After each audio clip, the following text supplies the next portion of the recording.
எடப்பாடியில் தமிழக அரசால் தடை செய்யப்பட்ட வெளி மாநில லாட்டரி சீட்டு விற்பனை செய்த மூவரை போலீசார் கைது செய்து விசாரணை.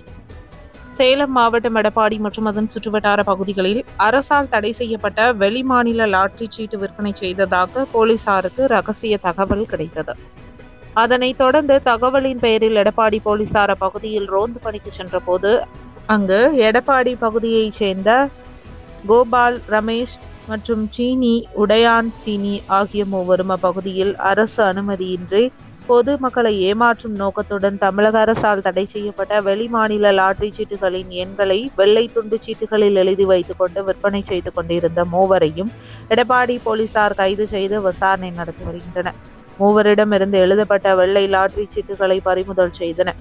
மேலும் எடப்பாடி மற்றும் அதன் சுற்றுவட்டார பகுதிகளில் அரசால் தடை செய்யப்பட்ட லாட்டரி சீட்டு விற்பவர்கள் மீது கடும் நடவடிக்கை எடுக்கப்படும் என்று காவல்துறை சார்பில் அறிவுறுத்தப்பட்டுள்ளது.